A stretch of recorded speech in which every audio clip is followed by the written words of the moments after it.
Hey, you're not a communist, are you? Well, to prove it, you should watch The Andrew Klavan Show. And as of September 28th, The Andrew Klavan Show will be moving from the Daily Wire channel to my exclusive YouTube channel, youtube.com/Andrew Klavan. So to prove you're okay, subscribe and ring the bell. You won't just get The Andrew Klavan Show, you'll get exclusive content too. In the wake of the death of Supreme Court Justice Ruth Bader Ginsburg, different parties are preparing a response. The Republicans say President Trump should nominate a replacement and proceed to seek the advice and consent of the Senate as prescribed by the Constitution.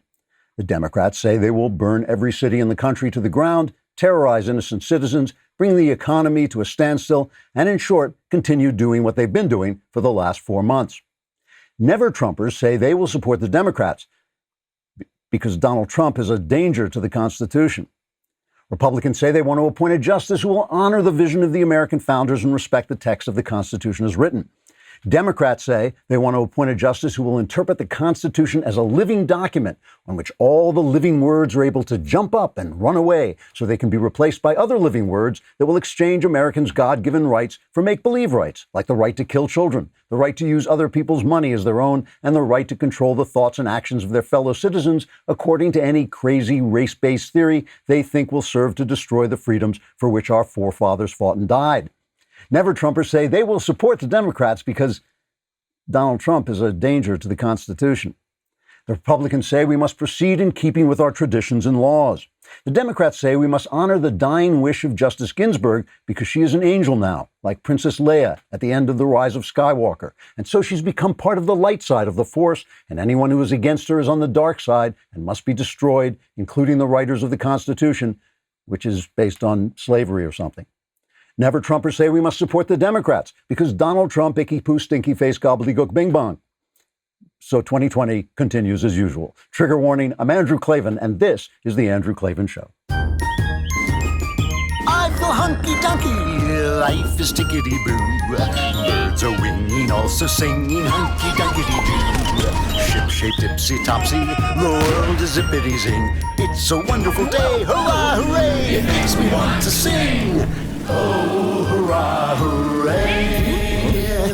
Oh, hooray, hurrah! All right, we are back once again laughing our way through the fall of the Republic. Please go on YouTube. As we told you, we're moving all of our YouTube stuff is going to be on the Andrew Klavan YouTube channel off the Daily Wire. That's not because I'm leaving the Daily Wire. It's just a bookkeeping thing. And because, of course, the Daily Wire doesn't want to admit that they know me. But if you subscribe there, we already have over 100,000 subscribers. We're going for 40 billion. And so please add your name. And if you leave a comment and it's sufficiently idiotic, we will read it on the show as a way of raising the conversation level. Today, we have a comment from Matthew John Grabo, who says, I wish I was as happy as Andrew. Well, look at it this way. You get to listen to me where I don't. So in that way, you're even happier than I am. So I was gratified over the weekend to see most of blue check conservative Twitter offering up respectful prayers and condolences over the loss of Ruth Bader Ginsburg, who was a consequential American with whose judicial philosophy we conservatives deeply disagreed. I was also touched by remembrances of Ginsburg's friendship with the late Justin Antonin Scalia, with whom she shared a love of opera and cooking. One story told by Scalia's son was that Scalia once sent Ginsburg some roses. When questioned why he would do that for a woman who so often voted against him, Scalia replied, "Some things are more important than votes." Such a friendship seems like a relic of the America I grew up in, but it's not impossible such an America could rise again. It will not rise, however, as long as the current left controls the culture. Even as conservatives offered up their condolences, blue-check leftists were threatening to burn down the country if they didn't get their way, which, as I just joked, is not much different from what they've been doing. It's hard to be friendly with people who think violence is justified against anyone who disagrees with them because anyone who disagrees with them must be evil.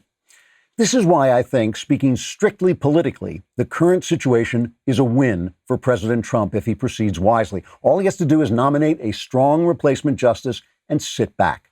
The left will then do what they do, tear things down and throw tantrums while screaming about an America that never existed and would not be America if it did. Democrats will be unwise to react that way. If they stuck to the issues, they'd have some support. We're divided on the issues. But they won't be able to help themselves from becoming hysterical and violent and ugly because that's what their leftist ideas have made them. And when the voters see this, I think it will override other concerns. Donald Trump is a difficult guy. We all know this, and I do understand why people don't like him, but it's a two-party system. And the only other party has completely abandoned the American story for a story that is beautiful in their heads, but always and everywhere becomes ugly and violent in reality. Trump is going to do the right thing. Let us talk about rockauto.com. Why? Because we like to say rockauto.com. It just sounds incredibly cool. Plus, it's a great place to get parts for your car. You don't want to jump in your car and pretend to drive to the auto parts store because your car's not moving because you need parts for your car. Instead, you can go on rockauto.com and get a huge selection of car part choices at great prices right there on your computer. Plus, you get to say rockauto.com. Women love it. Your wife will swoon. If she's a modern woman, she may not know what swoon means. Just push her over and you'll see. But just say rockauto.com. It is cool. Their catalog is unique, remarkably easy to navigate. You can quickly see all the parts available for your vehicle and choose the brands, specifications, and prices you prefer. Amazing selection, reliably low prices. Go to rockauto.com right now and see all the parts available for your car or truck. Write Klavan in their How Did You Hear About Us box so they know we sent you. You got to say it like that. You got to say Klavan, just like rockauto.com, and spell it. You got to know how to spell it, or else the whole thing just becomes an exercise in futility. It's Klavan. So listen, when somebody dies, and Ruth Bader Ginsburg was a consequential person and a person admired by many people on both sides of the aisle. You don't want, we know there's going to be a political fight, but you want to pause for a minute and respectfully drink leftist tears to the dregs. I mean, many of you paid good money for this mug, and I know it's carved out of obsidian and encrusted with rubies and diamonds, but the best thing about it is that it automatically fills with leftist tears when leftists shed tears. It just actually fills up magically, and so many leftists over the weekends were going nuts. It was just so much fun to watch. Here's one woman who just went crazy in her car. This is cut 10. Holy fucking shit, you guys! I'm driving your car, but I just got a notification that Ruth Bader Ginsburg died! Could this year get any fucking worse? Ruth, you just had to make it to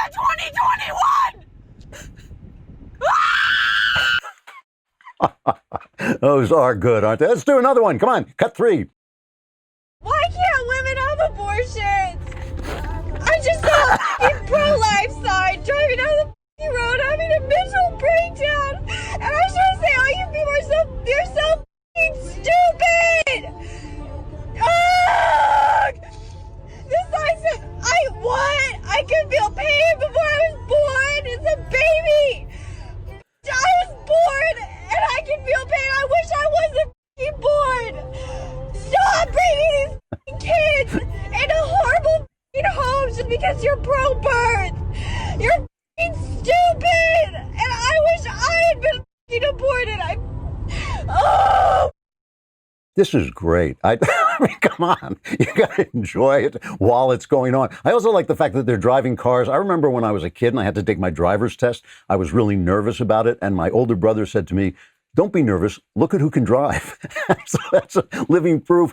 All these blue check mark guys. I mean, really, it was true that blue check conservative Twitter was very respectful, as it should be, as we should be. I mean, she was, like I said, a consequential American who believed what she believed and was actually somebody who stuck to the law, although she interpreted it differently than I would have or you would have. Still, but Reza Eslan says if they even try to replace RBG, we burn the entire effing thing down. It looks like Laura, basically, these are a little blurred on my computer. If McConnell jams someone through, which he will, there will be riots. Burn it down is another one. If you can't shut it down, burn it down. They're not only violent and ugly, they're unoriginal. Burn Congress down before letting Trump try to appoint anyone to SCOTUS. May her memory, is another one, may her memory be a revolution.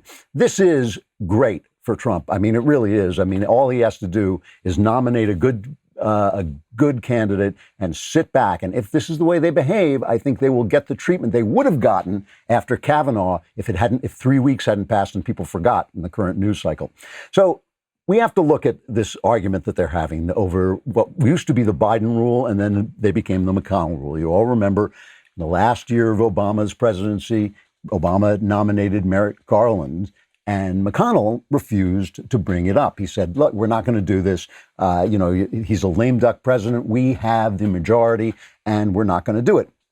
And, let me just stop for just a second and say, I'm absolutely serious about Ruth Bader Ginsburg. I really, really disagreed with her. I think as Antonin Scalia said, when you have this living constitution, every day is a new day. It's like nobody wrote anything down. It's really not like a living constitution. It's like a blank constitution. However, she did care about the law, and she was a very brilliant jurist who reasoned to her position through the law. She didn't just make stuff up like some of the other court justices do.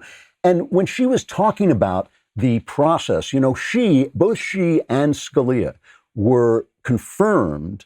These are obviously a very liberal woman and a very conservative guy, were confirmed by huge majorities, bipartisan majorities. And then it started to turn and things changed.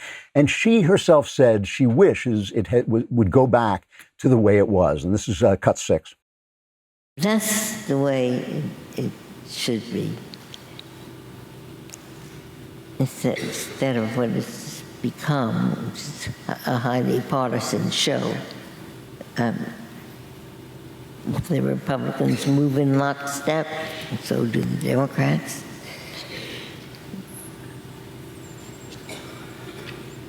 I wish I could wave a magic wand and have it go back to the way it was. So a lot of people talking about her dying wish, which supposedly was that a replacement not be appointed until the next president is elected. But that was also her wish, that they could go back to doing things in a nonpartisan way. And of course, her wishes don't matter. I'm sorry, they just don't. She could have retired at 80 and let Obama replace her. She didn't. She stayed in office because she thought Hillary Clinton would win. She made her decision, and now it's time for the people who represent us to make their decision. Obviously, there's no dying wish clause in the Constitution.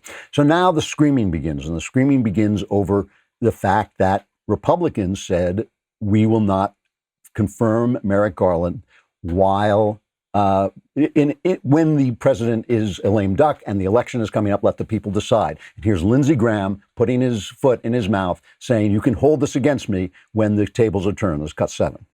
If Ted Cruz or Donald Trump get to be president, they've all asked us not to confirm or take up a selection by President Obama. So if a vacancy occurs in their last year of their first term, guess what? You will use their words against them. I want you to use my words against me. If there's a Republican president in 2016 and a vacancy occurs in the last year of the first term, you can say, Lindsey Graham said, let's let the next president, whoever it might be, make that nomination, and you could use my words against me, and you'd be absolutely right. So now, of course, he's changed his mind. Everybody's screaming hypocrisy, as opposed to Joe Biden, who he said the same thing. He said you should not nominate a guy during a justice in a lame duck presidency. He said this in 92 when George Bush was president. Here's Biden back then. It was called the Biden Rule. It's cut 20. It is my view that if a Supreme Court justice resigns tomorrow or within the next several weeks, or resigns at the end of the summer, President Bush should consider following the practice of a majority of his predecessors and not name a nominee. But then, guess what? Then came Merrick Garland, and here's what Biden said then, cut 9. The American people deserve a fully staffed court of 9. So that was for Merrick Garland. Now it's a good thing. And now, once again, it's a bad thing. To jam this nomination through the Senate is just an exercise in raw political power. And I don't believe the people of this nation will stand for it. President Trump has already made it clear This is about power, pure and simple power.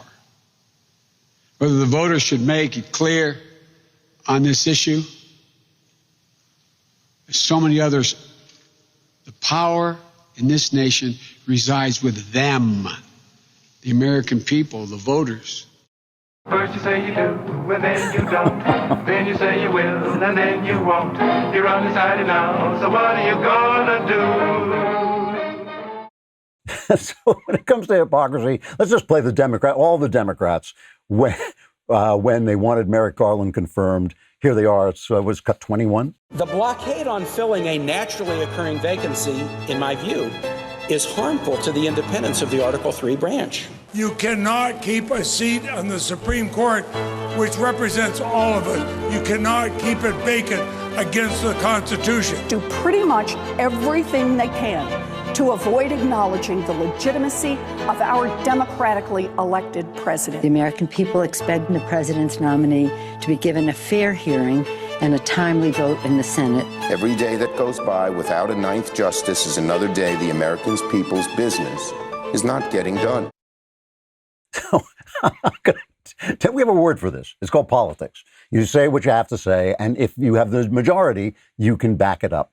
What's not politics is burning things down. What's not politics is threatening people. There were people outside Mitch McConnell's house last night. That's not politics. That actually is a form of low-level terrorism. And that's the big difference. You know, the whole thing is people suddenly talk about the Democrats are suddenly talking about norms. Suddenly, the Democrat Party has turned into Cheers, where they keep going, norm, we have a norm. But the Democrats have been overturning norms, especially in this regard, forever. Remember Borking? I mean, Borking was when Ronald Reagan picked Robert Bork, one of the most qualified justice selections, and Ted Kennedy got up and just excoriated him as a guy who was going to make blacks sit at segregated lunch counters and force women into back alley abortions. This famous speech that Ted Kennedy made.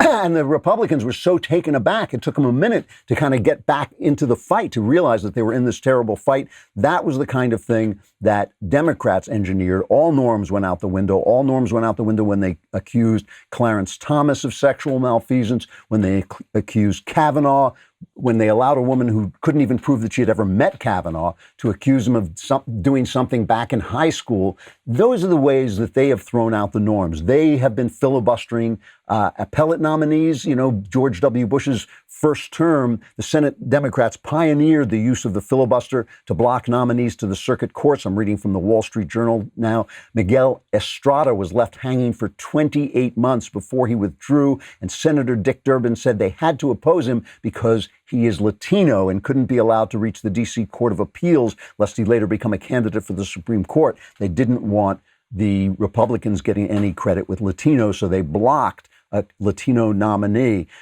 They also are the ones who got rid of the filibuster for appellate nominees. That was Harry Reid in 2013. They got rid of the filibuster so that you could appoint appellate nominees with 51 votes. It was McConnell who turned that back on them and basically said, all right, well, we're going to do that for Supreme Court nominees as well.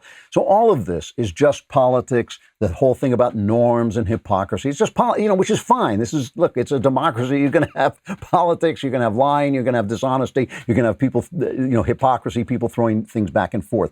But it is the violence. It is the extremism, the idea that somehow the ideas of the left are so pristine, so virtuous, so good that anyone who disagrees with them is an evildoer, and that's where things go wrong. And this is it really is. It's like politics is politics. It's hilarious. We defend our guys, but we know our guys are shifty just like their guys are shifty. That's not the problem. The problem is when you can't talk at all. And this is why I really feel that as sorrowful as we may be to lose a consequential American like Ruth Bader Ginsburg, she was an old lady. It was her time to go. And this is a moment where for Donald Trump, I think all he has to do is follow the Constitution. All he has to do is follow the rules, do what the Constitution says he should do, and appoint a judge. And all the people, all the Mitt Romneys and the Lisa Murkowskis who say, oh, we have to stand on principle and not do this, they're fools. And they're just acting politically too, because they think that will help them get elected.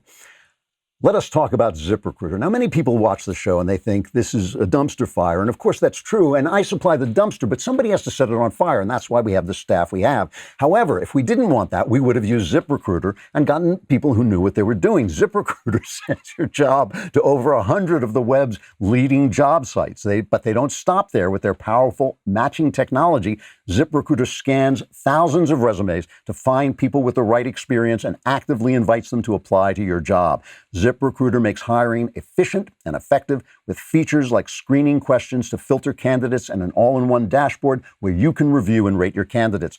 ZipRecruiter is so effective that 4 out of 5 employers who post on ZipRecruiter get a quality candidate within the first day. And then all the unqualified candidates come here and work for us.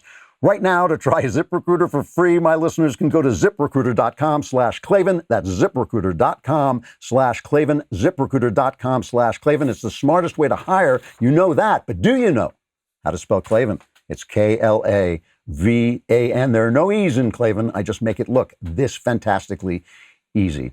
So when we talk about the law, we need somebody smart to tell us about it because we are not lawyers, but Jenna Ellis is, and she is an excellent lawyer and a very, very brilliant thinker about the law. She's a constitutional law attorney, senior legal advisor to the Trump campaign, personal counsel to President Trump, as well as a fellow with the Falkirk Center at Liberty University. She's also serving as special counsel for John MacArthur and Grace Community Church as MacArthur fights to be able to worship God in the state of California, which I think is now illegal. I think you get the death penalty for that. Anyway, Jenna invited me kindly to Grace Community yesterday, and if I have time, I will talk about what was an amazing experience. Jenna, it's good to see you. How you doing? Great to see you too, Drew. Thanks for having me. It's always great to talk to you about these issues. Let's start by talking about Ruth Bader Ginsburg. Her legacy is really interesting because conservatives immediately sort of back up, but she was somebody who actually had respect for the law. Is that fair to say? Yeah, and I think that that's a really interesting distinction because as much as the left holds her up as this activist, which of course she was in terms of social issues, she was completely liberal and tried to read into the Constitution this notion of fluidity and to say that the Constitution has to be brought up to date with the value premise that we hold in culture, rather than saying from an originalist view, we look at the text and we look at the fact that our rights are given by God, our creator, not our government. And so the Constitution protects and preserves the objective truth of morality. Of course, Ruth Bader Ginsburg didn't stand for that. But what I think is really interesting in terms of a distinction between her type of view and her jurisprudence on the Constitution comparatively with the new Democrat, socialist, radical left is that she actually approached these issues in good faith. We don't see that anymore from the radical left. They just want to destroy the system, not work within it. It's really interesting. I think one of the reasons she was able to have a friendship with Antonin Scalia and Scalia with her is that they respected the fact that they were working from different theories of the law, and hers was this kind of fluid idea. What are some of the things that she left behind that you would say were just decisions that you wish she hadn't made, things that she did that are now a part of the law that you wish weren't? Yeah, well, I think that obviously all of the social issues that if we look back over the past 60 years, not just from 1993 when she was appointed onward, I think that her contributions to this idea of a fluid constitution from a philosophical standpoint, it's not just one or two cases. It's this entire view and philosophy of the Constitution and its interpretation. And that's what the left lauds her for. But what's, again, I think really interesting is that she at least approached this with a consistent argument, with a formulated ideology. And her view of the Constitution was that we need to have it fluid and it ebbs and flows with the culture. And so that, of course, is a wrong view. And that, of course, is against originalism. But at least she had a coherent view of the Constitution and she wasn't trying to completely destroy it. And so what I think we need to learn as conservatives from Ruth Bader Ginsburg legacy is how important important not only it is to originalists to make sure that we have those types of people on the bench and that judicial philosophy that doesn't have a notion of a fluid constitution, but we need to make sure that we have jurists on the bench that actually appreciate and respect and understand and have read the Constitution. Because if you look at who Joe Biden might put on the court, these are going to be people who not only don't even have a coherent judicial philosophy, but their entire goal is to completely work around it and to not even try to apply it appropriately and fairly. I mean, if you look at Nancy Pelosi today saying we might and we're considering impeaching Trump for just nominating. I mean, that's expressly stated in the Constitution. That is his power. That is why we elect a president. That's one of the things that he can do is to nominate where there are judicial vacancies, including the Supreme Court. But the radical Democrats don't even want to respect the Constitution. At least Ruth Bader Ginsburg did that. She would not have stood for that. So Trump says he's going to appoint somebody by the end of the week, Friday or Saturday, I think was what he was saying. Obviously, I don't want you to give away any state secrets, but give me your idea of what you think happens now. Yeah, so of course, President Trump is looking over his list of nominees. He has said that it will be a woman, and I think there are, looking at his list, everyone is eminently qualified on that list, and so anyone that he would select from that list has the same mold of a judicial philosophy that President Trump has, of course, purposefully intended to signal to the American people and to show us that he understands the role of a proper Supreme Court justice. And so if you look at the front runners, Amy Coney Barrett, of course, Judge Rushing, if you look at Barbara Lagoa, you look at these jurists, I think that any one of them will have faith and fidelity to the Constitution. The reason that conservatives, I think, are so interested in Amy Coney Barrett is because she does have a judicial track record of fidelity within those social issues, like religious liberty, like pro-life, like a lot of other things that conservatives have always thought were just one vote away from making sure that these rights that are God-given are preserved and protected.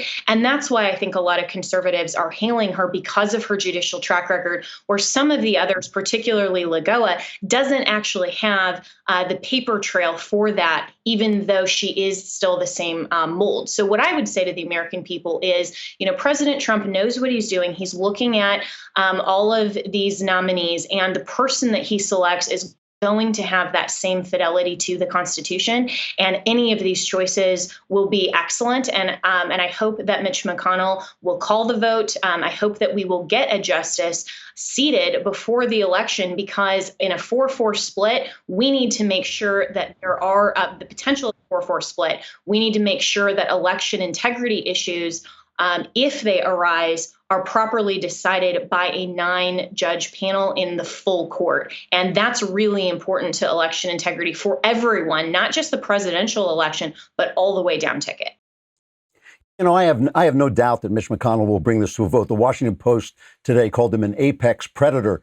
How Mitch McConnell got to be the coolest guy in Washington, I don't know, but now he's Cocaine Mitch, he's an apex predator, he just sounds great. But what do you think about the possibility of actually winning that vote, of getting enough votes together? I think Lisa Murkowski has said she wouldn't do it. Obviously, Mitt Romney is not a vote you can trust.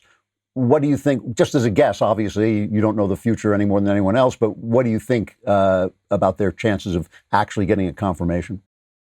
I think that there's a really strong possibility of a confirmation, and that's what Mitch McConnell is intending to do, is to make sure that the Republicans all look at this fairly and accurately. We know that, unfortunately, these types of nominations are inherently so political, rather than if we all had and shared the same judicial philosophy that our founders did when they unanimously signed the Declaration of Independence. Of course, they debated over the Constitution heavily, but they signed it and they ratified it, and they all understood that the judicial branch is for judicial review. It is not for the purpose of making law. It's not for the purpose of activism.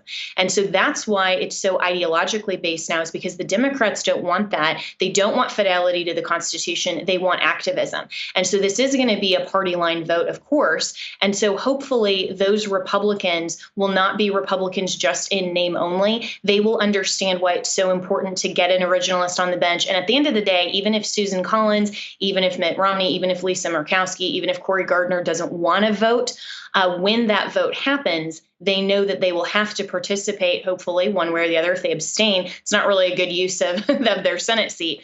So hopefully they will participate in that vote. And, Cory Gardner is my senator from Colorado. I'm still a Colorado resident. I intend to vote in Colorado. And for someone like Cory, who has a very difficult Senate race coming up, my philosophy on that would be, this is the time that you stand up for principle. And if you go down, at least you go down fighting. But I know the people of the state of Colorado and all of the conservatives that are a lot of my friends there, we want Cory Gardner to stand up, and we want him to stand up for President Trump's nominee, and we want him to do the right thing regardless of how that may affect, his own personal election. And I think it's always the right thing to do, to stand up for what's right, stand up for the truth, and then make sure that, you cast your vote in favor of protecting and preserving the Constitution.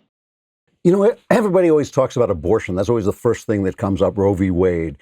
But what are some of the rights that you feel are actually under threat in a real way? I mean, what are some of the things that Americans could lose that we were given by our founders and given by God, and our founders protected? What are you afraid of if we don't get a conservative court? Yeah, that's a great question. And, last week was Constitution Day, and I wrote a piece in Newsweek that was called Save the American System. And I would encourage everyone to read that, because I lay out the difference in the ideology of this, because I've seen a lot of people who are claiming that conservatives are just, these naysayers, and we just have, this overblown fear, and it's a dog whistle to say something like that. And that's to say that our rights are genuinely under threat in America. And I even saw a few people say, it takes, a number of states to ratify an amendment to the Constitution. How are your Second Amendment rights actually in jeopardy? Well, the application of our rights and going through a court process and going through judicial review, when right now in 2020, if we've learned anything, Drew, it's how quickly and easily petty tyrants can come in through health orders and through the coronavirus. And like you mentioned, Pastor John MacArthur, they can say, sorry, we want to decide for you what your risk-benefit analysis is, and we want to tell you, you can't exercise your sincerely held religious beliefs. You can't go to church. Our founders would never have stood for that, but yet the petty tyrants in California are saying that. And if we don't have a Supreme Court that's going to stand firm to actually apply the First Amendment, that's where it gets obfuscated. That's where we get it taken away. We don't have to have a constitutional amendment for that. We just have to have a poorly written Supreme Court opinion. That's why this is so important. Jenna, I got to stop and read an ad. Can you hold on for just a second and so we can keep talking? All right, thanks. I want to talk about Eero, because I've got them all over my house, so I love them. I had them before they were ever a sponsor, years before they were ever a sponsor, and they work great. What they do is they boost your Wi-Fi, so you're not out, like I have a little shed where I go out and write. I'm not out there trying to get things, do research, and I can't do it because I've got my Eero. You can set them up in a couple of seconds. They work off. You can arrange them on your phone with an app. They just work. That's the thing. They really do work. Eero is an Amazon company. It covers your whole home with fast, reliable Wi-Fi inside and out. If you have rooms with bad to no Wi-Fi, if you have dropouts on your patio, where I also work, Eero makes every square foot of your house usable by eliminating poor coverage and dead spots. Eero is fast, easy to set up. Just plug it into your modem and boom, you're good to go. Even I could do it, so you can do it too. We're asking a lot of our Wi-Fi. Eero can help yours do more. Go to Eero.com/Andrew and enter code Andrew at checkout to get free next day shipping with your order. That's EERO.com/Andrew, code Andrew at checkout to get your Eero delivered with free next day shipping. Eero.com/Andrew. Code Andrew. Also, while we're talking about it, go on to dailywire.com and subscribe if you haven't already. You're going to want to be in the mailbag Wednesday when all your problems will be solved, unless you haven't subscribed, and then they won't. It's that simple.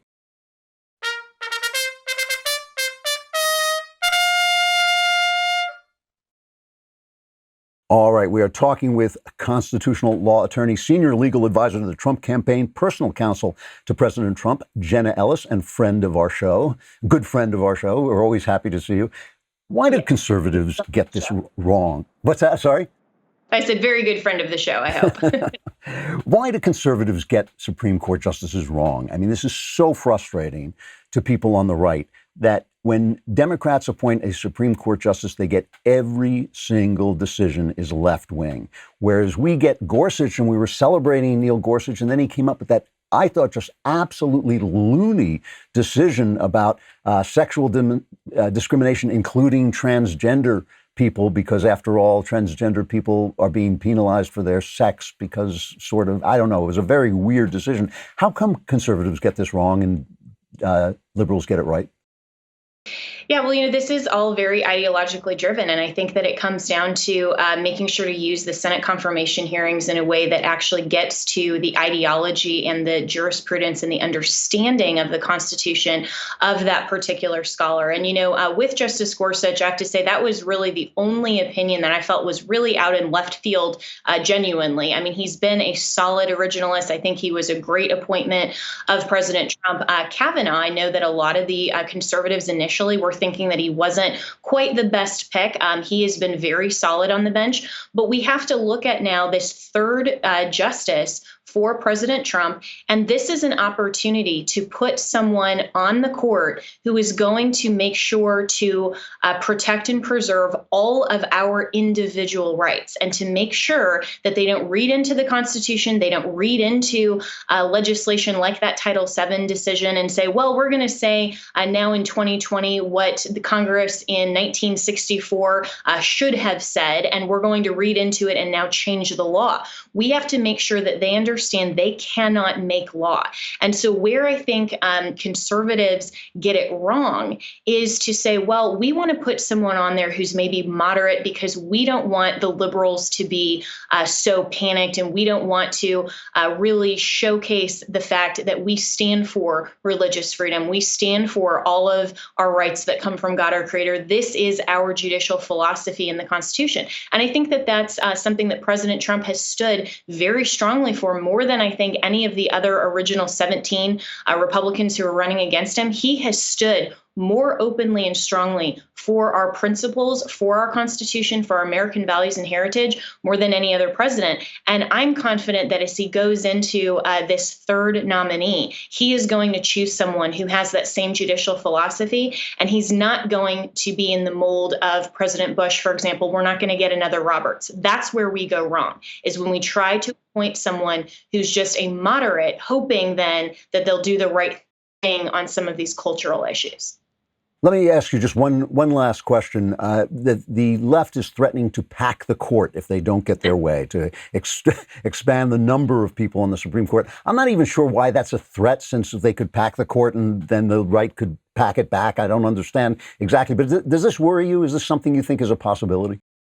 Well, I think it just shows the Democrats' desperation. But, right now, if they wanted to change it, well, President Trump is getting reelected. And so, hey, if you want to give him another 3 justices, by all means, go ahead. I think it's a ridiculous argument, because then, no matter how much you expand or contract the number of justices on the bench, you're always going to have more vacancies. The point here is, again, not to try to circumvent the system. The point is to use the system as it was intended, to protect and preserve our individual freedoms and liberties. But that's what the Democrats don't want to do. They try to use every power possible and manipulate it in a way that the system wasn't designed for. And the system, according to them, it's crashing and burning. If the Democrats are at the helm of driving the Constitution, they will crash and burn.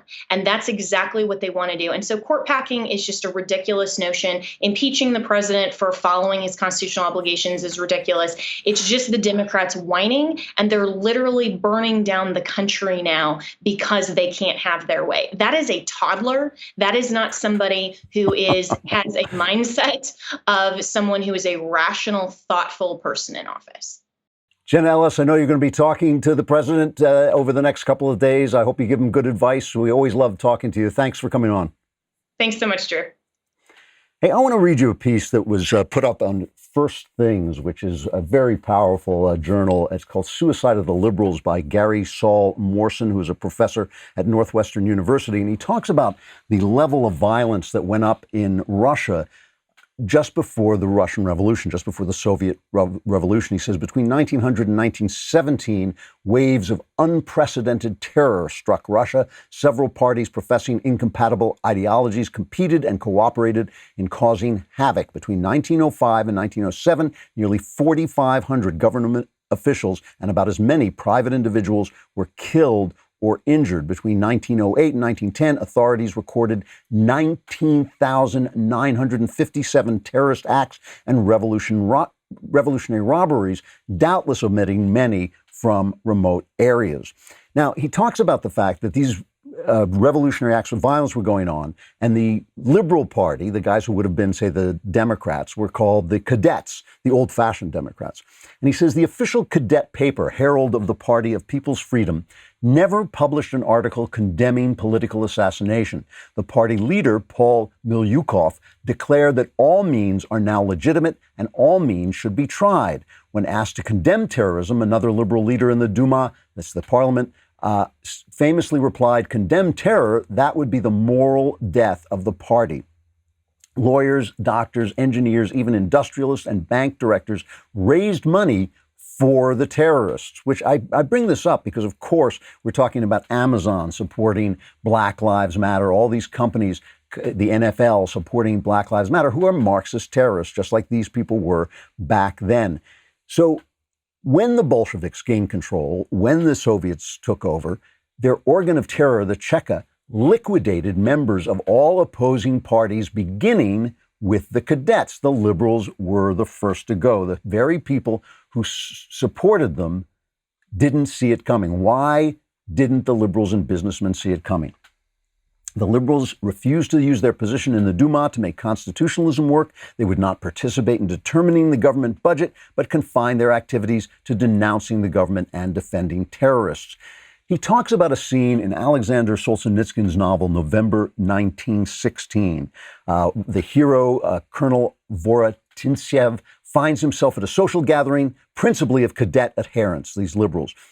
And everyone repeats the same progressive pieties, and he soon grasps that, quote, each of them knew in advance what the others would say, but that it was imperative for them to meet and hear all over again what they collectively knew. They were all overwhelmingly certain that they were right, yet they needed these exchanges to reinforce their certainty. And to his surprise, this fellow, as he sees it, as if under a spell, finds himself joining in.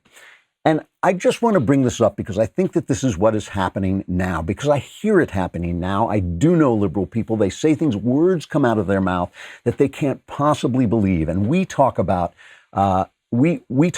oh, how can they be this crazy? How can they permit these riots? How can they permit this violence? How can they permit doxing people and calling people out? And they're like, good, we're glad this is happening because you guys are the bad guys and what we believe in is so powerfully right. And when you ask them, well, what do you believe in? They say, well, Donald Trump is a threat to the Constitution. And you say, well, what part of the Constitution do you support? You don't like the First Amendment. You don't like the Second Amendment. You don't like the Electoral College. You don't like anything in the Constitution. You just have this idea that the Constitution is under threat from our guys because Donald Trump is a big mouth and says things that make you afraid.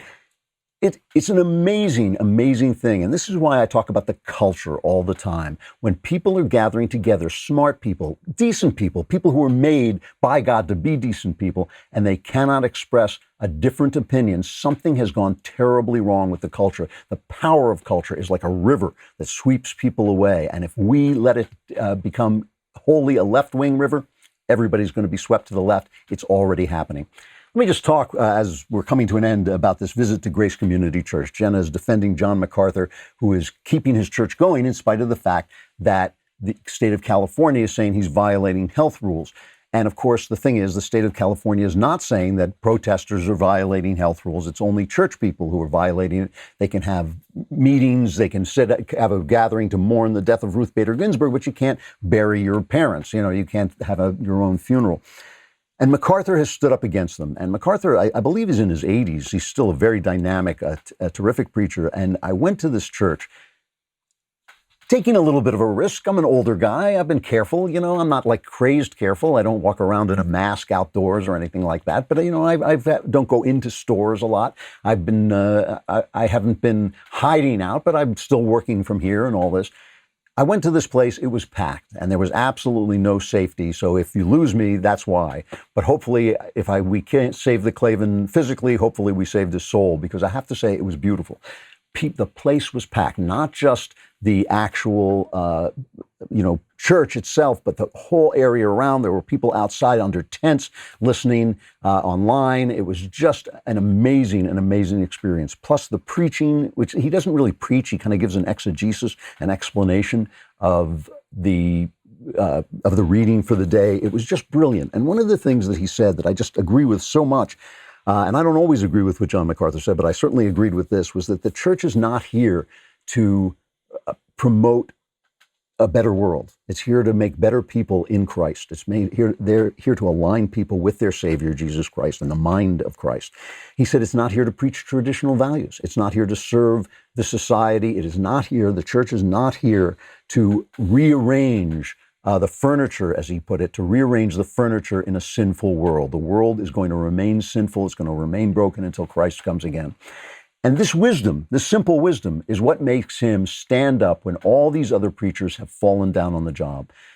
I know it's dangerous. I know it's more dangerous to have gatherings in small, enclosed spaces. However, more dangerous even than that is to let your First Amendment disappear. And your First Amendment disappears when elected officials can choose which exercise of First Amendment rights is dangerous to your health and which isn't. And every single time they choose religion as dangerous to your health, and protest, left-wing protest, is not dangerous to your health. It's absurd. It's an abuse of power. It's a betrayal of the Constitution. It's a betrayal of American tradition. And it's a betrayal of the religious underpinnings of this country. Good for John MacArthur for standing up against it. I'm glad I went to support him, and I would go again. It was just an amazing day. Really moving. And good for him. Everybody should be doing it. Left, right preachers, they should all be doing it. You want to do it outdoors, that makes you feel better, do it outdoors, but do it. You should be meeting to worship God and telling the state of California and every other state that they have not got the right to stop you. But I got to stop there. I'm Andrew Klavan. This is The Andrew Klavan Show. We'll see you tomorrow.